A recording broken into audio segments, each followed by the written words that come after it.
Astaghfirullah. Bismillahirrahmanirrahim. Assalamualaikum warahmatullahi wabarakatuh.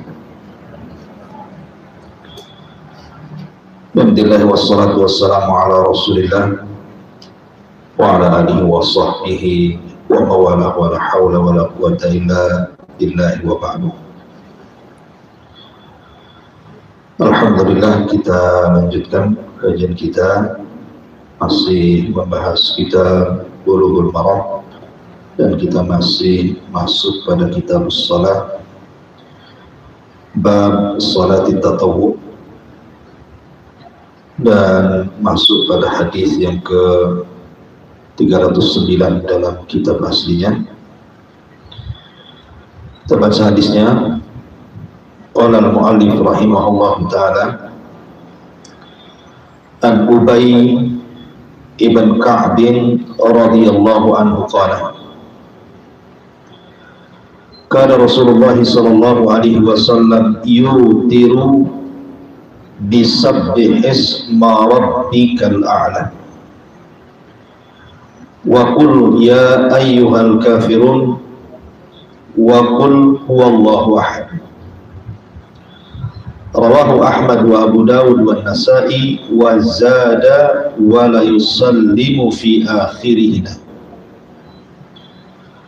Wa li Abi Dawud wa Tirmidhi wa nahwuhu an Aisyah radhiyallahu anha wa fihi kullu suratin fi rak'atin wa fil akhirati qul huwallahu ahad wal mu'awwidhatain. Dari Ubay ibn Ka'ab radhiyallahu anhu. Ubay ibn Ka'ab adalah sahabat Nabi sallallahu alaihi wasallam yang dikenal kepakarannya dalam Islam. Kepakarannya dalam Islam tentang Al-Quran. Bahkan suatu hari Nabi sallallahu alaihi wasallam pernah memanggil Ubay ibn Ka'ab. Kemudian mengatakan, ya Ubay, innallaha amarani an aqra' alaika suratal bayyinati. Wahai Ubay, Allah subhanahu wa ta'ala memerintahkan aku untuk membacakan kepadamu surah lam yakunil ladzina kafaru min ahlil kitab. Pendengar, Nabi sallallahu alaihi wasallam diperintahkan Allah untuk membacakan surah Al-Bayyinah kepada Ubay. Tentu Ubay merasa tersanjung dan terharu. Bagaimana mungkin nama dia disebut-sebut di langit dan Nabi sallallahu alaihi wasallam diperintahkan untuk membaca surat kepadanya? Sehingga kemudian Ubay mengatakan, asammanillahu ya Rasulullah, apakah Allah menyebut-nyebut nama? Maka Ubay mengatakan, ya, Allah menyebut-nyebut nama. Dari sini ada sebuah faedah. Ubay ini tidak dikenal dalam hal khusus seperti Abu Bakar dikenal dengan infaknya, Umar bin Khattab dikenal dengan salatnya, Khalid bin Walid dikenal dengan jihadnya, dan Anas bin Malik radhiyallahu anhu dikenal sebagai orang yang berkhidmat kepada Rasul sampai meninggal. Tapi kenapa kemudian Allah subhanahu wa ta'ala tidak menyebut nama Abu Bakar ataupun Umar ataupun Khalid ataupun sahabat yang lainnya, kemudian Allah memerintahkan untuk membacakan surat kepada mereka? Kenapa Ubay yang dipilih? Karena Ubay ini diangkat oleh Allah karena dia sudah mengangkat derajat kalam Allah, Al-Quran. Karena Al-Quran itu mengangkat derajat siapapun yang mengangkat kalam Allah. Makanya Umar bin Khattab pernah mengatakan kepada Abdurrahman ibn Abza, seorang budak yang dikisahkan oleh Gubernur Mekah kalau dia seorang alim dalam Al-Quran. Kata Umar bin Khattab, sadaqa Rasulullah sallallahu alaihi wasallam, inna Allah yarfa'u bihadzal kitaba aqwam. Sesungguhnya Allah mengangkat sebuah kaum dengan Al-Quran. Lah Ubay ini diangkat karena perhatian dengan Al-Quran luar biasa. Bahkan Nabi SAW pernah memerintahkan Ubay untuk belajar bahasa Yahudi dalam 9 hari supaya tahu apa yang mereka katakan, karena belajar bahasa itu penting. Makanya Nabi Adam dilebihkan dari malaikat itu karena Allah mengajarkan bahasa, pengetahuan pada Adam yang tidak diajarkan kepada para malaikat. Karena ilmu itu sifat Allah, sementara ibadah itu sifat hamba. Malaikat itu hanya beribadah, tetapi Adam diberikan pengetahuan soal bahasa. Lah Ubay bin Ka'ab ini sampai di zaman Umar bin Khattab radhiyallahu anhu pernah dijadikan salat tarawih 1 bulan. Dan itu pertama kali Umar menghidupkan tarawih 1 bulan. Setelah di zaman Rasul tidak menghidupkan kecuali 3 malam. Maka Umar pun kemudian mengatakan nikmatul bid'ati hadi, nikmatul bid'atu hadi. Inilah sebaik-baik bid'ah. Tapi yang dimaksud bid'ah di sini bukan bid'ah secara istilah, tapi bid'ah secara bahasa. Bahwa Umar senang menghidupkan yang pernah dihidupkan Rasul, bahkan bisa menghidupkan 1 bulan yang tidak dihidupkan Nabi. Karena Nabi tidak menghidupkan 1 bulan karena takut salat tarawih itu diwajibkan masalahnya. Makanya Rasul cuma 3 hari saja. Nah, Ubay bin Ka'ab ini bercerita, dahulu Nabi SAW pernah melaksanakan sholat witir, kemudian membaca 3 surat. Pertama membaca surat Sabbih isma rabbikal a'la, kemudian juga membaca surat Ya ayyuhal kafir, kemudian juga membaca surat Qul huwallahu ahad. Dan Rasul tidak salam kecuali di akhir salat. Artinya witir itu cuma ada 1 tasyahud saja, bukan 2 tasyahud.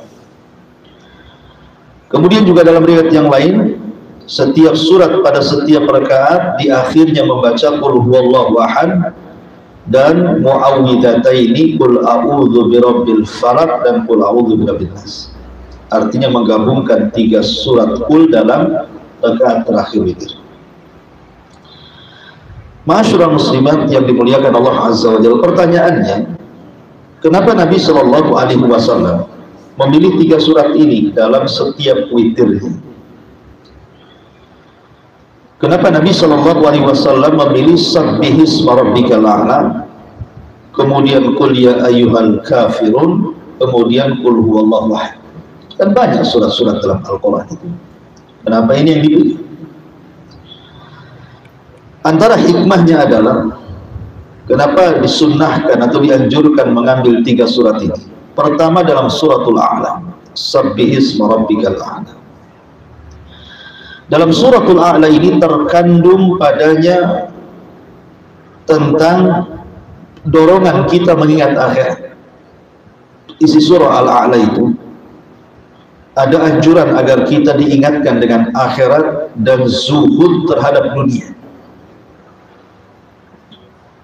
Jadi 2 perkara yang sangat menonjol dalam surah Al-A'la, karena dalam surat itu ada al-hathu alal akhirah, anjuran untuk senantiasa ingat akhirat. Dan ingat akhirat itu sebuah kebaikan, karena pengaruhnya besar. Orang yang tidak ingat akhirat itu tidak akan baik hidupnya. Tapi orang yang ingat akhirat pasti baik hidupnya, karena dia meyakini ada balasan setelah kematian. Yang kedua, tazhid fid dunia. Ada dorongan untuk zihad, untuk zuhud. Zuhud terhadap dunia. Maksudnya zuhud kepada dunia itu hatinya tidak tergantung pada dunia. Hatinya hanya tergantung kepada Allah saja. Walaupun dia kaya, walaupun dia konglomerat, walaupun dia miliarder, Dunianya hanya diletakkan di tangan, tapi hatinya tetap hanya diberikan kepada Allah Subhanahu wa taala. Itu artinya zuhud. Jadi zuhud tidak mesti miskin, kaya pun bisa jadi zuhud. Ketika dia tidak menghargai dunia dan hanya menghargai Allah Subhanahu wa taala. Kemudian juga di dalam surah Al-A'la juga ada mawaid, ada wejangan-wejangan, diingatkan tentang kitab-kitab lama. Di sana ada suhuf, kemudian juga kitab-kitab lagi. Inna hadza lafi suhufil ula suhufi Ibrahim wa Musa. Ini kenapa surat ini dipilih menjadi surat yang dibaca Rasul dalam surah Witir. Yang kedua, surah Qul ya ayyuhal kafirun. Karena dalam surah Qul ya ayyuhal kafirun itu, surat ini sama dengan 1/4 Al-Quran. Jadi bandingan surah Qul ya ayyuhal kafirun itu ta'dilu rubu Al-Quran. Rubu'ul Quran, artinya 1/4 Al-Quran itu ada pada surah Qul ya ayyuhal kafirun. Kemudian juga dalam surah Qul ya ayyuhal kafirun itu ada bara'ah, ada berlepas diri secara mutlak dari orang-orang kafir dan agama mereka. Kemudian juga terkandung tauhid di dalamnya, tauhidul amal. Kemudian yang ketiga, suratul Ikhlas. Ma'ruf, surah Ikhlas ini setara dengan 1/3 Al-Quran, setara dengan 1/3 Al-Quran. Dan surah Al-Ikhlas ini terkandung sifatul rahman, sifat-sifat Allah yang sangat agung, ahad, samad, lam yalid walam yulad walam yakul lahu kufuwan ahad. Terkandung sifat-sifat Allah dan tauhid yang luar biasa.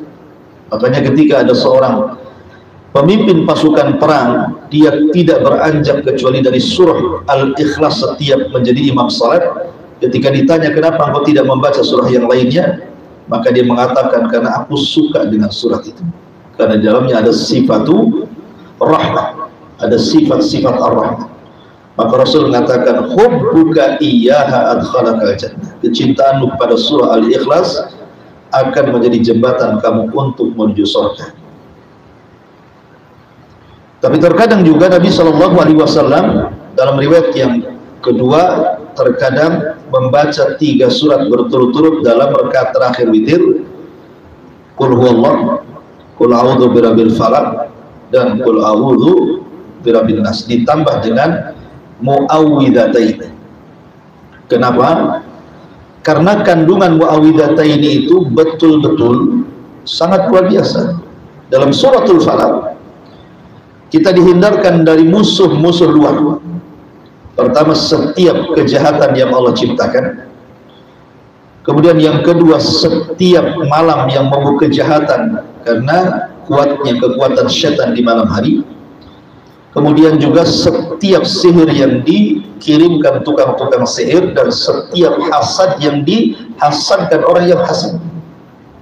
Dan dalam surah An-Nas, Qul a'udzu birabbin nas, kita dihindarkan dari musuh dari dalam berupa hawa nafsu. Jadi kenapa inilah surat-surat yang dipilih oleh Nabi SAW dan sering dibaca dalam surah Witir. Tapi sekali lagi, bahwa bukan berarti kemudian kita harus mudawamah terus menerus surat ini yang dibaca, tidak. Ya, sekali-kali surat yang lain, supaya manusia tidak menganggap sebuah kewajiban harus membaca surat-surat ini. Artinya ini hanya dianjurkan, dan kebanyakan membaca surat-surat yang dianjurkan Nabi SAW. Ini yang pertama. Kemudian hadis yang 310, An Abi Sa'idil Khudri radhiyallahu anhu, anna Nabiy sallallahu alaihi wasallam qala autiru qabla an tusbih. Rawahu Muslim wal Ibnu Hibban, man adraka as-subha lam yutir fala witra lahu, falam yutir fala witra lahu. Dari Abi Sa'id Al-Khudri radhiyallahu anhu. Abi Sa'id Al-Khudri ma'ruf satu di antara sahabat-sahabat yang mukthiruna fil hadis, banyak meriwayatkan hadis Nabi, melebihi 1000 hadis. Jadi di antara sahabat yang meriwayatkan hadis dan melebihi 1000 hadis, di antaranya Anas bin Malik, Abdullah bin Umar, Abu Hurairah radhiyallahu anhu, kemudian yang lainnya, termasuk dalamnya Abi Sa'id Al-Khudri radhiyallahu anhu. Abi Sa'id Al-Khudri dulunya orang miskin, tetapi karena dia tidak mau meminta-minta dan berjanji tidak akan meminta-minta dan merasa cukup akan pemberian Allah, akhirnya Allah kayakan. Bahkan ketika Madinah paceklik luar biasa, banyak orang kelaparan, istrinya Abu Sa'id ini meminta kepada Abi Sa'id, datanglah kepada Nabi, karena Rasul itu tidak pernah menolak setiap orang yang minta. Satu hari tidak digubris ucapan istrinya, 2 hari tidak digubris, 3 hari terpengaruh. Akhirnya dia dengan malunya coba datang, karena sudah tidak ada yang dimakan. Datang dia, ketika itu Nabi sedang berkhutbah di Masjid Nabawi. Belum sampai di pintu masjid, Abu Sa'id mendengar khutbah Nabi SAW.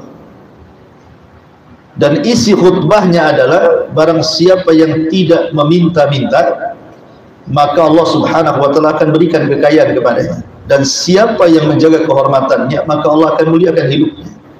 Akhirnya tidak jadi, bersinggung dengan khutbahnya Nabi, maunya minta-minta, kena dalil, balik dia kalah mental. Nah, sebab itulah akhirnya kemudian Abu Sa'id Al-Khudri berdoa kepada Allah, dan berakhir Allah berikan kekayaan yang melimpah kepada Abu Sa'id, karena tidak mau merendahkan diri di hadapan manusia. Nah, Abu Sa'id Al-Khudri radhiyallahu anhu pernah mengatakan bahwa Nabi SAW bersabda, witirlah kalian sebelum subuh. Barang siapa yang mendapatkan subuh dan dia belum witir, maka tidak ada witir bagi dia. Artinya salat witir itu bagian daripada salat malam. Karena kalau sudah waktu subuh berarti datang pagi, berarti tidak ada salat witir lagi. Kemudian yang kedua, bahwa akhir salat witir itu ketika terbit fajar yang kedua atau datangnya salat subuh. Kemudian masih dari Abi Sa'id Al-Khudri radhiyallahu anhu, hadis yang ke-311-nya, man nama anil witri aw nasiyahu falyusalli idza asbah aw dzakar. Barang siapa yang tertidur dari salat witir atau lupa, maka hendaklah salat ketika dia bangun di pagi hari atau ketika dia ingat.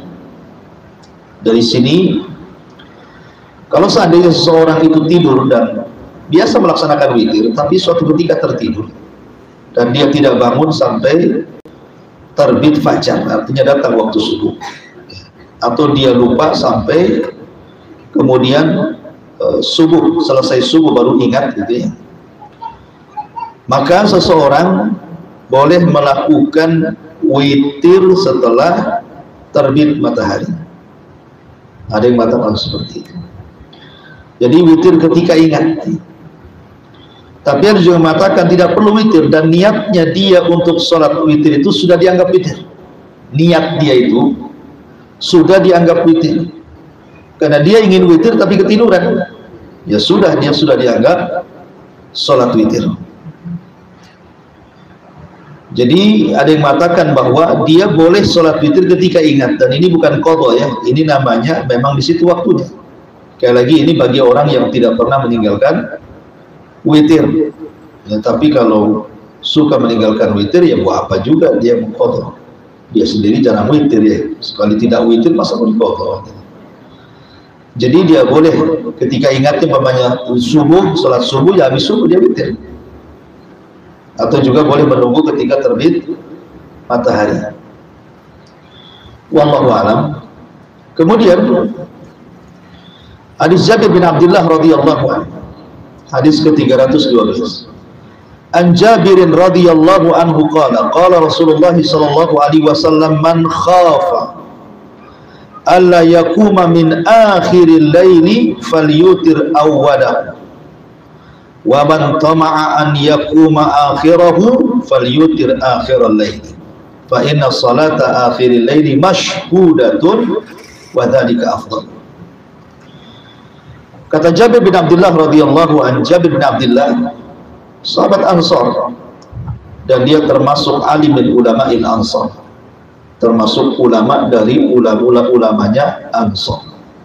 Jabir ini, dia punya ayah namanya Abdullah ibn Haram, dan ayahnya seorang mujahid, walaupun sudah tua tapi mati syahid di perang Uhud, dan ayahnya mendapatkan keutamaan luar biasa karena diajak bicara tanpa penerjemah dengan Allah Subhanahu wa taala.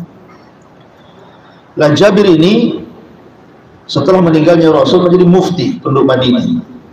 Dan semua sahabat banyak yang bertanya kepada Jabir bin Abdullah radhiyallahu karena dia menjadi alim dari ulama sahabat. Satu di antara ulama sahabat Nabi sallallahu alaihi wasallam. Dia mengatakan Rasulullah SAW bersabda, barang siapa yang takut tidak bangun di akhir malam, maka boleh dia witir di awal, maksudnya setelah Isya. Tapi kalau dia merasa bisa bangun di akhir malam, maka witirlah di akhir malam, karena sholat di akhir malam itu disaksikan malaikat, dan itu afdal kalau bisa bangun, gitu ya. Apalagi zaman sekarang ini kan Allah mudahkan dengan adanya alarm, dengan adanya handphone, gitu ya. Jadi tidak susah masang alarm di samping telinga, bangun. Kecuali memang tukang tidur, ya mungkin jarang bangun. Tapi yang jelas bahwa kenapa kemudian akhir malam itu baik, karena malam itu dibagi tiga. Ada sepertiga awal, sepertiga tengah, dan sepertiga akhir. Dan yang paling baik adalah di sepertiganya, karena di situ Allah turun dan para malaikat pun turun. Di situ Allah Subhanahu wa taala janjikan kepada hamba-hambanya, siapa yang berdoa ku kabulkan, siapa yang minta ku kasih, dan siapa yang minta ampun ku ampun. Dan turunnya para malaikat itu membawa rahmat, dan dia disaksikan oleh para malaikat, artinya dekat dengan rahmat. Lah hadis ini bahwa waktu witir itu terbentang setelah Isya sampai terbitnya fajar shadiq yang kedua, artinya datangnya waktu subuh. Jadi panjang waktu witir itu ya, daripada Isya sampai subuh kan panjang. Artinya bisa memilih, walaupun ada pilihan waktu yang terbaik adalah setelah sepertiga malam. Kemudian hadis berikutnya, sampai di sini selesailah pembahasan witir ya, tidak perlu diulang-ulang karena sering dijelaskan. Dan yang paling rakaat yang paling sedikit sholat witir 1 rakaat kan gitu ya. Artinya witir ini amalan yang paling ringan tapi pahalanya paling besar dari seluruh sholat sunnah, karena dia seafdal-afdalnya sholat sunnah witir itu. 1 rakaat saja kan hitungannya hitungan detik ya, itu kan hitungan menit saja. Apalagi yang kalau dibaca ya surat-surat kul itu kan sebentar saja. Tapi walaupun demikian, tak jarang juga orang yang tidak tertarik dengan sholat witir. Baik, kita masuk pada bab sholat duha. An Aisyah radhiyallahu anha qalat, kana Rasulullah sallallahu alaihi wasallam yusalli duha arba'an wa yazidu ma yasha Allah. Rawahu Muslim. Dari Aisyah radhiyallahu anha, dan Aisyah adalah ummul mukminin, istri Rasul ketiga setelah Khadijah dan Saudah, maka Aisyah radhiyallahu anha adalah istri Nabi SAW yang ketiga. Kemudian Aisyah radhiyallahu anha satu-satunya istri Rasul yang perawan, semua istri Rasul janda. Kemudian Aisyah radhiyallahu anha satu-satunya istri yang paling cerdas dari seluruh istri Nabi. Sampai Zuhri mengatakan kalau seluruh wanita Arab dikumpulkan, ditimbang kemampuan mereka dengan kemampuan Ummul Mukminin Aisyah, niscaya kecerdasan Aisyah meliputi seluruh wanita Arab. Yang cerdasnya, dia yang paling paham tentang kehidupan keluarga Rasul di rumahnya. Jadi kalau sahabat bertanya, gimana sih Rasul itu ibadahnya di rumahnya, muamalahnya di rumahnya, maka Aisyah yang paling paham, sehingga hadis-hadis tentang rumah tangga Rasul itu paling banyak dari Aisyah radhiyallahu anha. Apalagi memang Aisyah itu adalah wanita yang paling dicintai Nabi. Ketika Amr bin As radhiyallahu anhu bertanya kepada Rasul, siapa orang yang paling kau cintai? Maksud tujuan Amr bin As itu mudah-mudahan Rasul mengatakan kamu. Tetapi salah pula. Ketika ditanya, kata Nabi SAW, Aisyah. Kata Amr bin As, maksud saya dari kalangan laki-laki. Kata Rasul, abuha bapaknya. Kemudian siapa lagi? Amr bin As masih mengharap Rasul menuju dirinya. Kata Nabi SAW, Umar. Kemudian siapa lagi? Kemudian disebut Utsman. Kemudian siapa lagi? Akhirnya bingung Amr bin As. Saya nomor berapa? Dari sini menunjukkan bahwa Aisyah radhiyallahu anha itu adalah wanita yang paling dicintai Nabi SAW. Tahu alasannya? Karena Jibril tidak pernah turun di kamar-kamar istri yang lainnya dan hanya turun di kamar Aisyah. Itu alasan kenapa Rasul suka dengan Aisyah radhiyallahu anha. Aisyah radhiyallahu juga termasuk sahabiah, istri Nabi SAW, Ummul Mukminin, yang banyak meriwayatkan hadis melebihi 1000 hadis sampai kepada kita.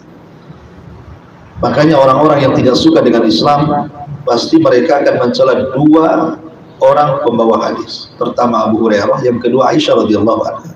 Karena paling banyak meriwayatkan hadis. Kalau keduanya tercoreng, otomatis Islam roboh. Karena hampir semua bab dalam Islam itu banyak riwayat Abu Hurairah dan riwayat Aisyah radhiyallahu anha. Makanya jadi objek celaan untuk merobohkan Islam. Aisyah radhiyallahu anha Ummul Mukminin mengatakan, Nabi SAW salat duha 4 rakaat dan beliau menambah yazidu ma yasha Allah, sesuai dengan kehendak Allah Subhanahu wa taala. Rawahu Muslim. Hadis ini dikeluarkan Imam Muslim. Salat duha itu nanti ada hadisnya. Ketika Nabi SAW salat duha itu dikatakan salatul awabin, kan itu? Salatul awabin. Sebagaimana Rasul mengatakan, salatul awabin hina tarmadul fisal. Salatul awabin itu dilakukan ketika anak-anak unta tidak bisa duduk karena kepanasan kakinya sehingga berlarian, tidak tahan dengan padang pasir. Kenapa kemudian salat duha itu disebut salatul awabin? Salat awabin itu artinya salat orang yang kembali kepada Allah, salat orang yang bertobat. Ada beberapa alasan kenapa salat duha disebut salatul awabin, salatnya orang yang bertobat. Begini, ketika para ulama membahas surah wasyamsi wa duhaha, wasyamsi wa duhaha wal qamari idza talaha, Allah bersumpah dengan matahari. Tentu ketika Allah bersumpah dengan matahari, sumpah itu bukan sumpah biasa, karena makhluk yang menjadikan sumpah itu harus ada keutamaan. Di antara hikmah apabila ibu-ibu kemudian melihat matahari terbit pada jam-jam terbitnya kemudian terbentang sampai siang, di antara hikmahnya adalah karena matahari itu mengingatkan tentang yaumul akhir, tentang adanya hari akhir. Pada saat Allah Subhanahu wa ta'ala berfirman, wa idzan nujumun kadara, dan ketika bintang-bintang dijatuhkan pada hari kiamat, matahari dan bulan tidak dijatuhkan dan tidak dihancurkan. Semua bintang dan galaksi dihancurkan kecuali matahari dan bulan, tidak dihancurkan. Diapakan? Wa jumi'asy syamsu wal qamar. Allah gabungkan matahari dan bulan itu. Kemudian Allah jadikan keduanya menjadi satu, kemudian diletakkan di atas kepala manusia pada saat manusia dikumpulkan di padang mahsyar. Jaraknya 1 mil. Jadi kalau kita melihat matahari itu, ingatlah bahwa nanti matahari itu akan didekatkan di atas kepala kita 1 mil. 1 mil itu dekat. Walaupun ada perawi hadis mengatakan bahwa mil itu, saya tidak tahu apakah alat untuk bercelak yang hanya ukuran 1 jengkal. Kalau itu yang dimaksud, berarti kepala 1 jengkal di atas kepala, matahari 1 jengkal di atas kepala. Tapi kalau yang dimaksud mil itu adalah jarak, seperti ada kilo, ada mil, itu tetap dekat di atas kepala. sehingga sangat membakar sekali. Makanya kalau lihat matahari, cobalah lihat bahwa nanti matahari ini akan didekatkan. Padahal matahari itu, jarak matahari dari bumi ke matahari saja kita tidak tahu jaraknya dengan kecepatan cahaya. Tetapi Allah Subhanahu wa Ta'ala rahim, sangat sayang dengan hambanya, sehingga matahari itu betul-betul diletakkan di posisinya. Padahal besarnya matahari itu 1,2 juta lebih dengan bumi itu. Artinya kalau matahari itu dekat dengan bumi, terbakarlah bumi, karena bumi ini kecil, ya. Kemudian kalau seandainya matahari dijauhkan dari bumi, tentu bumi akan beku. Bukan hanya air beku, darah pun kita akan beku. Makanya rahasia kehidupan manusia itu ada pada matahari. Tapi Allah letakkan matahari itu di porosnya. Nah, kalau seandainya kita melihat matahari itu, harusnya ingat bahwa matahari akan dekatkan. Gimana rasanya? Di dunia saja kita sudah merasakan kalau matahari di atas kepala itu luar biasa itu panasnya. Sampai-sampai orang harus berlindung di kamar. Di kamar pun masih panas, sampai berlindung di atas AC. Lah kita diingatkan dengan hari akhir dengan adanya matahari. Yang kedua juga, ketika merasakan panasnya matahari pun kita diingatkan dengan jahannam. Makanya kenapa Rasul mengatakan abridu bis salat fa inna harra syamsi min faihi jahannam. Kata Rasulullah SAW, dinginkan kalau panas terik di waktu zuhur, karena panas teriknya di waktu zuhur itu termasuk nafasnya jahannam. Jadi ada dua solat yang boleh diakhirkan, pertama isya, yang kedua solat zuhur. Akhirkan, biar jangan sampai panas dulu. Dari sini menunjukkan bahwa panasnya matahari itu diingatkan akan panasnya api neraka gitu. Karena panasnya matahari juga di siang hari itu diingatkan akan nafas jahannam. Apalagi Nabi SAW pernah mengatakan kepada orang-orang munafik dalam perang Tabuk, ketika orang munafik kemudian datang kepada para sahabat menggombosi sahabat, ngapain kita perang? Ini kan musim panas, belum perang kita sudah capek dan kelelahan. Maka Allah Subhanahu wa Ta'ala turunkan kepada orang-orang munafik, kul naru jahannam asyaddu harran law kanu yafqahun. Katakan ya Muhammad kepada mereka, api neraka lebih panas dibandingkan api dunia, kalau mereka paham. Jadi panasnya saja juga mengingatkan kepada akhirat, mataharinya mengingatkan kepada padang mahsyar, dan panasnya mengingatkan kita akan akhirat, akan neraka. Sehingga karena hikmah di antara melihat matahari itu seperti itu, makanya kenapa ketika seseorang kemudian melaksanakan duha, karena duha itu kan ditentukan dengan adanya matahari. Sebab adanya duha karena adanya matahari kan. Ketika matahari terbit meninggi satu tombak, berarti datang waktu duha. Artinya sebab duha itu karena matahari. Walaupun bukan menjadi sebuah patokan kalau tidak ada matahari tidak ada duha, bukan begitu.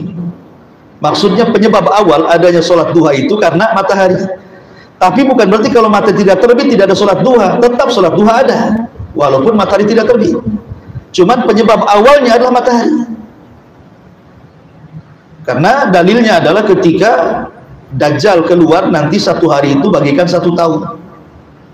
Ketika 1 hari bagikan 1 tahun, sahabat bertanya, bagaimana sholat kami wahai Rasul? Maka Rasul mengatakan, kira-kirakan saja. Kira-kirakan saja. Atau tanya kepada daerah yang normal waktunya. Udah duhur belum? Udah, ya sudah sholat. Dan itu ya tidak harus kemudian mencocoki dengan matahari di atas kepala baru datang duhur, atau bayangan 2 kali lipat baru datang asar, atau ketika tenggelam baru sholat maghrib. Enggak begitu. Cuman penyebab duha itu memang awalnya dari matahari. Jadi dari sinilah kenapa kemudian Nabi SAW mengatakan bahwa sholatul awabina, bahwa sholatnya duha itu disebut awabin karena orang-orang di siang hari apabila melihat matahari dan panasnya itu mengingatkan diri kepada akhirat, sehingga timbul rasa takut, gitu maksudnya. Ketika timbul rasa takut karena matahari dan panasnya mengingatkan tentang padang mahsyar dan kiamat, maka dia pun bergerak untuk bertobat. Makanya duha itu disebut awabin, sholatnya orang yang bertobat. Paham ya maksudnya? Maka disebut awabin. Kemudian hikmah yang kedua juga, karena waktu duha itu adalah waktu harakatun nas fi a'mali, waktu bergeraknya manusia untuk bekerja, untuk mengejar dunia, di mana Orang yang di sawah sibuk dengan sawahnya, orang yang di ladang sibuk dengan ladangnya, orang yang di kebun sibuk dengan kebunnya, orang di kantor sibuk dengan pekerjaannya, orang yang di pasar juga sama, orang yang di jalan juga hiruk pikuk luar biasa gitu ya. Ketika kesibukan manusia mengejar dunia, kemudian Anda keluar dari kesibukan dunia menuju Allah dan akhirat, menunjukkan bahwa Anda termasuk awabin, orang yang bertobat. Maka sholat disebut awabin. Sholat duha itu disebut sholatnya orang yang bertobat. Itu alasan kenapa sholat duha dianjurkan oleh syariat. Nah, dalam hadis Aisyah radhiyallahu anha, dia mengatakan Nabi Shallallahu Alaihi Wasallam sholat duha 4 rakaat dan terkadang menambah sesuai dengan kehendak Allah. Ada khilaf para ulama. Berapa sih paling banyak rakaat sholat duha itu? Dalam mazhab Malikiyah dan Hambali, Malikiyah dan Hambaliyah mengatakan bahwa paling banyak sholat duha itu 8 rakaat dan tidak boleh ditambah dari 8 rakaat. Sama dengan sholat malam 8 rakaat, 3-nya witir jadi 11.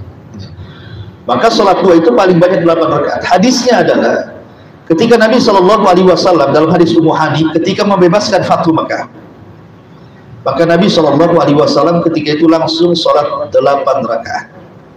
Walaupun jadi khilaf, apa maksudnya Rasul sholat 8 rakaat? Ada ulama yang mengatakan itu sholat fath, sholat kemenangan perang. Tapi kebanyakan ulama mengatakan itu sholat duha. Sehingga dari sholat duhanya Rasul ketika Fathu Makkah 8 rakaat, ulama Malikiyah dan Hambaliyah mengatakan paling banyak sholat duha itu 8 rakaat, paling sedikit 2 rakaat. Tetapi dalam mazhab Hanafi dan Syafi'i mengatakan bahkan lebih daripada 8 rakaat, paling banyak 12 rakaat. Karena ada hadis yang mengatakan, nanti akan disebutkan riwayatnya, Nabi SAW mengatakan barang siapa yang sholat 12 rakaat, maka Allah Subhanahu wa ta'ala akan bangunkan satu istana di surga. Kan itu ya, barang siapa yang sholat 12 rakaat duha, banallahu lahu qasran fil jannah, Allah akan bangunkan bagi dia istana emas di surga. Sehingga dari hadis ini mazhab Hanafi dan Syafi'i mengatakan bahwa paling banyak itu 12 rakaat. Walaupun ada yang mencela bahwa riwayat ini lemah, nanti akan ada pembahasan. Kemudian hadis berikutnya, walahu, masih dari Aisyah radhiyallahu anha juga, annaha su'ilah, bahwa Aisyah radhiyallahu an pernah ditanya. Jadi karena Aisyah itu kan wanita cerdas, jadi sepeninggal Rasul itu banyak sahabat yang bertanya kepada Aisyah radhiyallahu anha.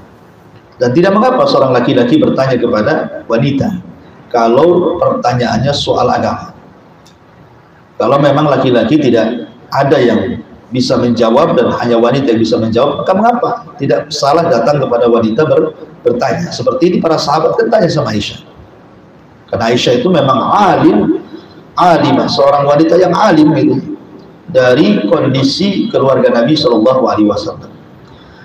Hal kana Rasul Sallallahu Alaihi Wasallam yusalli duha, apakah Rasul Sallallahu Alaihi Wasallam sering sholat duha? Qalat, maka Aisyah radhiyallahu mengatakan la, tidak, illa an yaji'a min maghibi, kecuali datang safar. Rasul tidak pernah sholat duha kecuali kalau datang safar dia baru duha, gitu maksudnya. Dari hadis ini seolah-olah apa? Rasul jarang sholat duha, karena kan Rasul lebih banyak mungkin daripada safar kan. Seolah-olah hadis ini Rasul tuh jarang duha kecuali kalau datang safar aja. Ini pernyataan Aisyah radhiyallahu anha. Tapi dalam hadis berikutnya Aisyah radhiyallahu anha menceritakan, ma ra'aitu Rasulullah sallallahu alaihi wasallam yusalli qattun subhatadh duha wa inna la usabbihuha. Kata Aisyah, memang aku tidak pernah melihat Rasul salat duha, tetapi aku, kata Aisyah, aku sendiri tidak pernah meninggalkannya. Jadi memang Rasul tidak pernah, jarang melaksanakan duha, tapi Aisyah mengatakan kalau aku tidak, aku laksanakan duha terus. Maka dari hadis ini, kenapa Nabi Shallallahu Alaihi Wasallam tidak melaksanakan duha, didawamkan, diterus-teruskan? Ada yang mengatakan alasannya karena Nabi Shallallahu Alaihi Wasallam itu karena sibuk. Rasul kan pemegang pemerintah, sementara pagi itu harus ke kantor, mungkin bahasa kitanya ya, harus melayani umat, sibuk dengan tahakum orang yang minta fatwa dan bekerja dan begitu seterusnya. sehingga Rasul tidak sempat untuk sholat duha. Atau alasan yang kedua, kenapa Rasul tidak didawamkan duhanya? Karena takut diwajibkan kepada umatnya, dan manusia tidak bisa melaksanakan. Kalau sampai Rasul tidak pernah meninggalkan duha, kemudian diwajibkan kepada umatnya, jangan lagi duha, ya, subuh aja tidak bangun, ini duha pula 8 rakaat gitu ya, apalagi ada yang berpendapat 12 rakaat, nggak akan ada orang kerja karena sibuk dengan duha, karena dikhawatirkan diwajibkan. Dan ini termasuk kasih sayang Rasul kepada umatnya. Tapi Aisyah radhiyallahu mengatakan, kalau aku melaksanakannya. Makanya, tapi dalam riwayat yang lain Nabi SAW, ini kan versi Aisyah. Versi Aisyah maksudnya Rasul kalau berada di rumah Aisyah itu Rasul tidak pernah melaksanakan doa, versi Aisyah. Karena ini kan cerita di rumah. Lah bagaimana di luar rumah? Apa Aisyah ngintil di belakang Rasul kemana-mana? Kan tidak. Justru di luar rumah ada wasiat daripada Abu Hurairah radhiyallahu anhu dan juga Abi Darda radhiyallahu anhu, bahwa Rasul pernah berwasiat kepada keduanya agar jangan meninggalkan duha. Jadi satu sisi Nabi SAW tidak melaksanakan karena memang hal-hal yang sudah saya jelaskan. Sisi lain di luar rumah justru Rasul menganjurkan Abu Hurairah dan Abu Darda untuk jangan meninggalkan duha. Dan itu sholatul awwabi, sholatnya orang-orang yang bertobat. Masyarakat muslimat yang dimuliakan Allah Azza wa Jalla, wallahu a'lam. Kalau saya pernah mendengar salah satu fatwa masyayikh, maka sebaiknya duha itu tidak didawamkan tetapi sekali-kali ditinggalkan. Ya, jadi kadang sholat, kadang enggak gitu maksudnya. Hari ini sholat, besok tidak, besoknya sholat, besoknya tidak gitu ya. Jadi tidak dianjurkan setiap hari sholat duha. Kadang-kadang ditinggalkan untuk menunjukkan bahwa duha itu tidak wajib gitu. Wallahu a'lam. Baik, kemudian hadis berikutnya an Zaid bin Arqam. Zaid ibn Arqam radhiyallahu anhu, anna Rasulullah SAW qala, salatul awabina hina tarmadul fisal. Yang tadi saya jelaskan, salatul awabi maksudnya salat orang-orang yang kembali, salat duha, ketika anak-anak unta tidak berani duduk karena kepanasan sehingga berlarian. Dan itu sekitar jam 10 sampai jam 12 lah. Itu panas-panasnya ya, 10, 11, 12 itu 2 jam di akhir sholat duha. Itulah waktu yang paling afdal untuk melaksanakan duha. Sama lah sholat malam juga, habis isya boleh, tetapi kan di akhir lebih baik.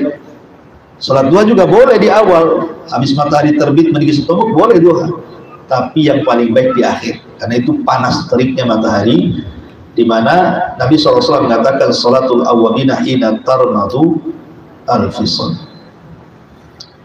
Wallahu a'lam. Kemudian di berikutnya, wa Anas bin Malik radhiyallahu anhu qala Rasulullah sallallahu alaihi wasallam, man shalla duha thintai asyrata rak'atan banallahu lahu qasran fil jannah. Rawahu Tirmidzi wa Sahihah.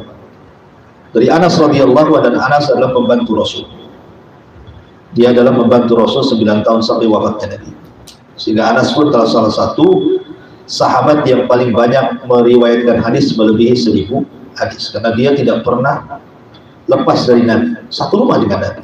Namanya anak-anak, 10 tahun sudah ditimpan ibunya kepada Rasul, sampai ketika Rasul SAW meninggal dunia, betul-betul 9 tahun dia resap semua pengajaran Rasul. Sehingga wajar kalau Anas bin Malik juga banyak riwayatnya kepada kita, sampai kepada kita baik di rumahnya karena juga tinggal di rumah Nabi, ataupun ketika safar. Karena Anas tidak pernah meninggalkan Nabi, namanya pembantu, di bawah-bawah gitu.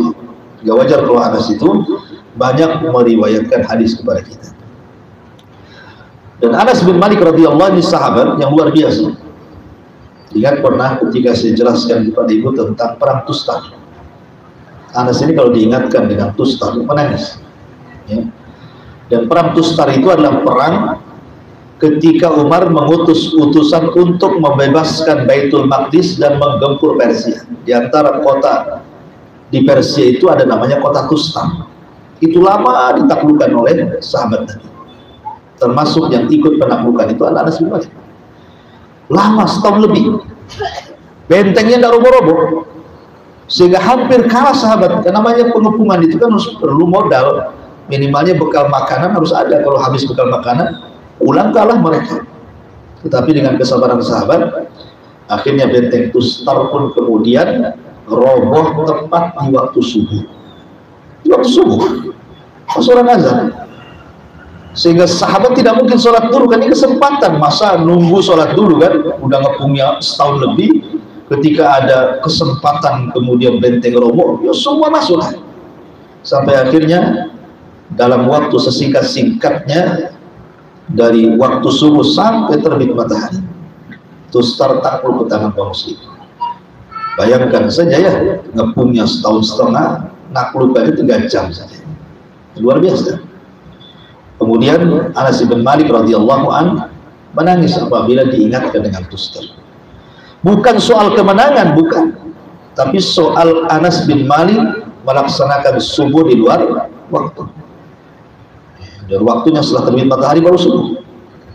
Padahal sebenarnya dalam konteks seperti ini tidak mengapa, karena Rasul pun pernah sholat asar di luar waktunya. Ketika perang Khandaq, Rasul pernah sholat di luar waktu, sholat asar di sholat maghrib, karena menjaga parit gitu kan. Artinya ada contohnya dari Nabi. Tapi bagi Anas bin Malik radhiyallahu anhu melaksanakan subuh itu di awal waktu dan berjamaah bagi sahabat itu luar biasa. Karena kemenangan umat Islam itu marbutun bi sholatil fajr, terkait dengan sholat fajar. Bahkan seorang jenderal Israel sana, Yahudi, pernah mengatakan kalau seandainya subuhnya kaum muslimin sebanyak Jumatnya yang sholat, maksudnya tentu mereka akan mengalahkan kami orang-orang Yahudi. Itu pengakuan Yahudi. Kalau seandainya sholat subuhnya kaum muslimin sebanyak Jumatnya, maka kami pasti dikalahkan. Itu orang Yahudi juga memahami bahwa kekuatan Islam itu ada pada sholat. Ya, karena panggilan sholat sendiri adalah mari kita menang, hayya 'alal falah, mari kita menang. Masa diajak menang gak mau, ya kan? Baik. Dari Anas bin Malik radhiyallahu anhu mengatakan, Rasul bersabda, barang siapa yang sholat duha 12 rakaat, maka Allah akan bangunkan baginya sebuah istana di surga. Hadis ini keluar dari Muslim, tapi hadis ini dinyatakan dhaif, dinyatakan lemah, tetapi kemudian dikuatkan dengan syawahidnya dari riwayat-riwayat yang lain yang mungkin menguatkan. Di antaranya adalah man shalla duha rak'ataini lam yuktab minal ghafilin wa man shalla thintai asyrata rak'atan banallahu lahu baitan fil jannah. Barang siapa yang sholat duha 2 rakaat maka tidak akan dicatat orang yang lalai, dan barang siapa yang sholat 12 rakaat maka akan dibangunkan satu rumah di surga. Nah, hadis yang ini sahih, ya, semua rawinya thiqah, sebagaimana dinyatakan oleh Imam Al-Mundhiri rahimahullah. Makanya dari sini kata pendapat Hanafiyah dan Syafi'iyah mengatakan bahwa sholat duha itu paling banyak 12 rakaat. Kemudian hadis yang terakhir dari pembahasan sholat duha, an Aisyah ummul mukminin radhiyallahu anha qalat dakhala Rasulullah SAW baiti fa shalla duha 8 rakaat. Rasul masuk ke rumahku pada giliranku, kemudian Rasul sholat duha 8 rakaat. Dari sini pendapat Malikiyah dan Hambali mengatakan bahwa paling banyak sholat duha 8 rakaat. Ini terserah mengambil mana dalil yang kuat. Wallahu a'lam. Sampai di sini pembahasan Bulughul Maram. Insyaallah kita masuk pada bab baru, bab salatul jamaah wal imamah, dan kita buat tanya jawab dulu. Silakan. Bismillahirrahmanirrahim. Assalamualaikum warahmatullahi wabarakatuh. Kalau kita dengar, kita kan sholat subuh di masjid, terus kita bersih sampai waktu subuh. Terus setelah subuh itu langsung kita sholat duha nggak boleh? Habis syuruk langsung syuruk dulu. Iya, Syuruk dulu, habis itu duha. Boleh, nggak apa-apa. Yang penting sudah masuk. Syuruk itu kan masuk duha. Makanya ada yang mengatakan syuruk itu duha yang diawalkan. Tetapi ada yang mengatakan tidak, syuruk sendiri duha sendiri. Dan itu yang benar. Habis sholat syuruk, ibu langsung duha nggak apa-apa. Atau ibu cicil duhanya. Syuruk 2 rakaat, nanti lagi siang lagi. Yang penting jangan habis waktunya, nggak apa-apa. Tapi dari segi keutamaan waktu, ibu belum mendapatkan afdal waktu. Karena seafdal waktu ketika anak unta berlari ya dia jam 10 jam 11 itu seafdal-afdalnya waktu duha. Tapi kalau mau duha di awal ya nggak apa-apa, mungkin siangnya sibuk daripada tidak melaksanakannya, gimana ya? Ini melaksanakannya. Wallahu a'lam. Tadi ayat Jabir tadi menyampaikan beliau ayat Jabir berbicara dengan Allah tanpa penerjemah. Itu akan bagaimana ceritanya saat yang kedua, karena Anda membaca kalau doa setelah duha itu Allahumma sholli wa sallim ala Ibrahim, apakah itu doanya tadi Ustaz baca setelah sholat duha dan ketiga tadi siapa yang sholat duha 12 rakaat maka akan dibangunkan Allah surga. Nah, apakah dalam satu hari kita sholat duha itu satu ketamatan 12 rakaat, apakah akan dibangunkan rumah surga atau setiap hari 12 rakaat? ya, alhamdulillah. Tentang Allah mengajak bicara dengan Abdullah ibn Haram tanpa penerjemah. Artinya, saat Abdullah ibn Haram, ayahandanya Jabir bin Abdullah meninggal di perang Uhud dan dia orang yang pertama meninggal sebelum para syuhada yang lainnya. Maka Allah Subhanahu wa taala melihat semangat jihadnya Abdullah bin Haram sebenarnya. Dia sudah tua, sakit. Tapi dia ingin jihad. Sebenarnya Abdullah bin Haram itu kalau dalam Islam itu ada rukhsah untuk tidak ikut jihad. Tapi karena semangat jihadnya kuat, terpaksalah dia diterima oleh Nabi. Makanya karena melihat kesungguhan itulah, maka Allah Subhanahu wa taala kemudian memberikan fadilah keutamaan. Saat meninggalnya Allah datang kepada Abdullah bin Haram, kemudian berfirman, tamanna ya abdi, berangan-anganlah wahai hamba, minta. Maka Abdullah bin Haram mengatakan, saya tidak minta apapun ya Rabb kecuali kau hidupkan aku kembali agar aku bisa perang dan bisa mati syahid kedua kalinya. Allah mengatakan tidak mungkin, perang mati dan hidup lagi, minta yang lain aja. Maka Abdullah bin Haram mengatakan, ya sudah kalau begitu sampaikan saja kepada Jabir putraku dan semua putri-putriku dan semua sahabat bahwa aku ini mendapatkan posisi di samping. Maka permintaan Allah kabulkan dengan diturunkan ayat wala yahsabanna alladziina qutilu wala tahsabanna alladziina qutilu fi sabilillahi amwatan bal ahya inda rabbihim yurzaqun. Jangan kau sangka orang mati syahid itu mati, tidak, mereka hidup dan mereka mendapatkan rezeki di sisi Allah. Turun ayat ini untuk peristiwa Abdullah ibn Haram. Makanya ketika Jabir menangis karena kematian ayahnya Abdullah bin Haram, Allah menghibur Jabir dan mengatakan, ya Jabir, tabki awla tabki fa innallaha qad kallama abaka kifahan bila turjuman. Wahai Jabir, menangis atau tidak menangis, Allah sudah mengajak bicara ayahmu tanpa penerjemah. Itu satu. Yang kedua, doa tadi, ya memang doanya seperti itu. Karena sholatul awabin, sholatnya orang bertobat, maka banyak-banyaklah doa dengan lafaz tobat. Tidak mesti doa yang tadi, doa yang lain yang umum. Yang penting intinya adalah minta ampun di duha itu. Karena itu waktu di mana kita disuruh bertobat. Kemudian yang nomor 3 tentang orang yang membaca dua atau orang yang melaksanakan 12 rakaat akan dibangunkan istana di surga. Ya setiap hari kalau kita bisa melaksanakan 12 rakaat ya satu istana dibangun. Tapi kalau kurang ya nggak akan dibangun kan itu ya, karena kan syaratnya harus 12. Ya Rasul mengatakan 12 rakaat. Harus 12 rakaat baru dibangunkan satu istana di surga. Ya kalau kurang ya dapat pahala yang lain. Ya. Tidak mungkin juga dibangunkan pondasinya saja kan. Ini kan masalah surga ya. Wallahu a'lam. Assalamualaikum warahmatullahi wabarakatuh. Waalaikumsalam. Berikutnya di masyarakat umum kita sering mendengar bahwa sholat duha ini berkaitan dengan rezeki. Padahal yang baru berproses dari bahwa sholat duha itu kembali dan semua. Sama itu yang kedua, apakah amalan yang ingin dilakukan nanti yang menjalankan sesuai sunnah. Tadi tersebut bahwa sholat duha itu dilakukan itu untuk melaksanakan paling banyak 8 rakaat. Bagaimana dengan sholat tarawih?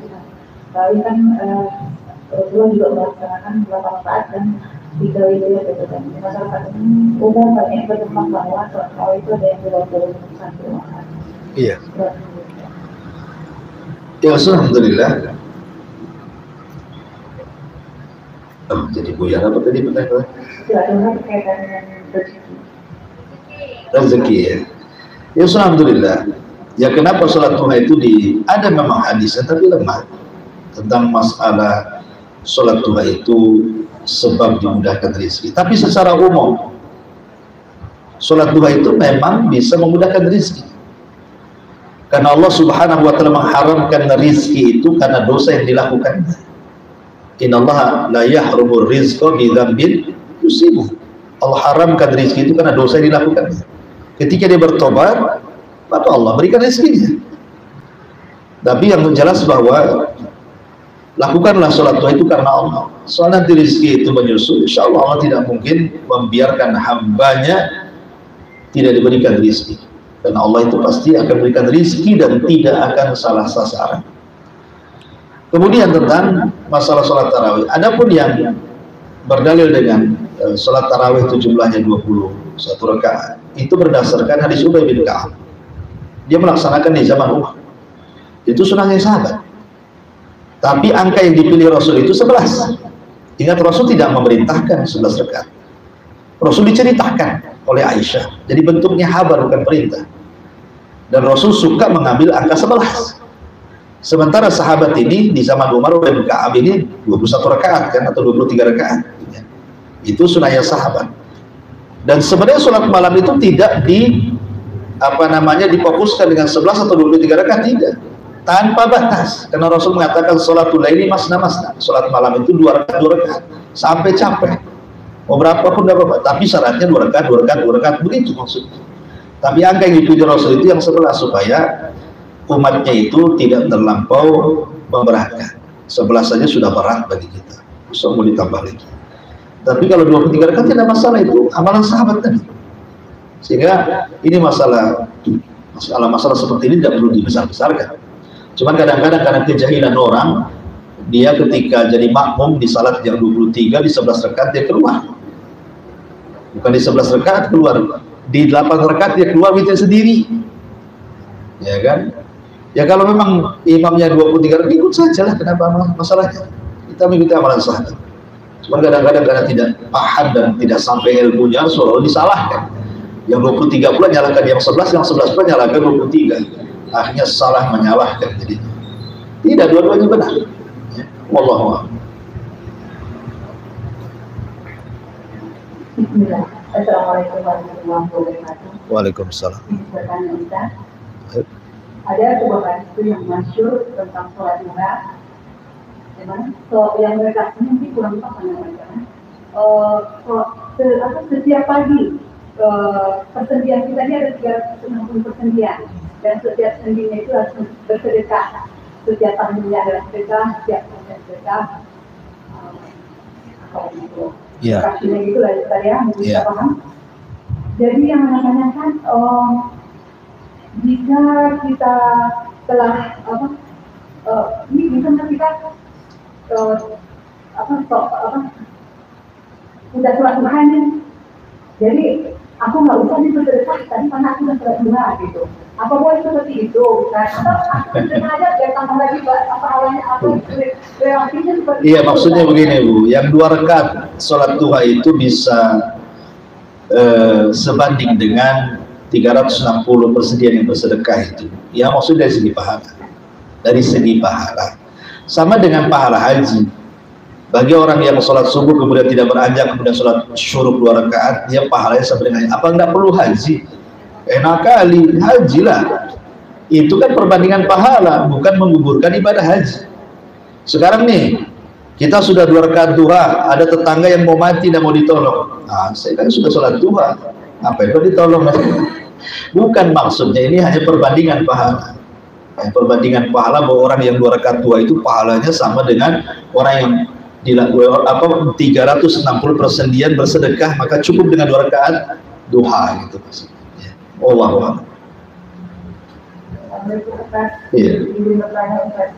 Ini terkait rakaat sholat Jumat, itu disebutkan 2, 4 atau 12. Nah, kalau menurut Ustaz yang afdol yang mana?